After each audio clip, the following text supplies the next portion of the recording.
You just get some satisfaction by labeling somebody a terrorist. I want you to understand, somebody is working, life or death, they are working for their agenda. What the hell is your agenda? This is the time. If nation's consciousness is somehow awakened because of a shocking incident, please make up your mind now. This is a planned agenda. This is not terror as far as they are concerned. They are trying to fulfill their goals in a very planned way. They did not even keep it a secret. They told you, we will bleed you with 1,000 cuts.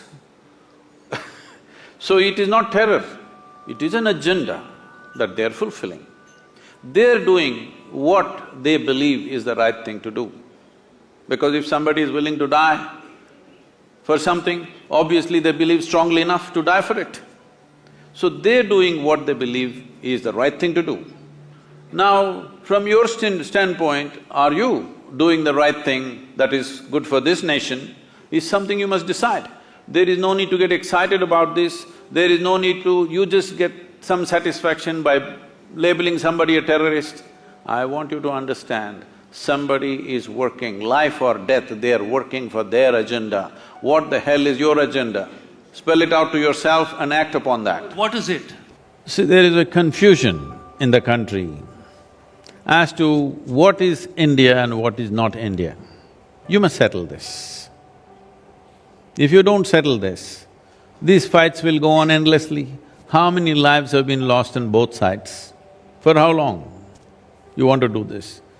We must decide. You must have the courage to decide. Otherwise, if you do not integrate the nation, this problem will go on. This confusion in the new generation that is there also, there is confusion whether I belong to this nation or do not belong to this nation, because different people are campaigning in different ways. So I'm only talking about anything and everything which is coming in the way of integrating the nation must be removed. For over a century, we fought for the independence of this nation. A lot of life was sacrificed. Due to lack of vision, we sacrificed many more after we got our independence in the name of partition. Now, with one partition, you have seen 1 million people, over 1 million people dead and over 15 million people crossing borders from both sides, suffering. Human suffering is human suffering for me, it doesn't matter which side it's happened. So people have suffered, and in 70 years, still a whole lot of them are still not even settled on both sides of the border. And how is it that we have such a short sense of memory that we can once again talk of another break?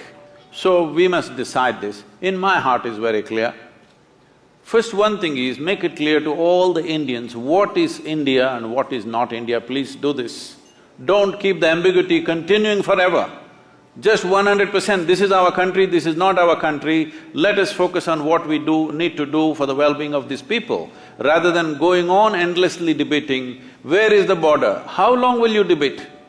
2 generations of people are gone after independence and still you're debating the same thing. This is the time. If nation's consciousness is somehow awakened because of a shocking incident, please make up your mind now and work for that goal, because the sovereignty of the nation is important. For me, within my heart, well, it would be fantastic if we lived here as global citizens and we're capable of embracing each other and living here wonderfully, that would be fantastic. But we have not come there. Still, nation is the largest human entity you can address. If you want to address human well-being, you can only address it as a nation. You cannot address it as a globe, we don't have the mechanics to do such a thing.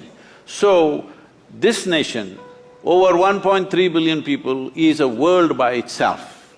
So if we want to take these people towards fulfillment of their lives in this generation, the most important thing is we decide in terms of geography what is our nation, what is not our nation, and what do we stand for this.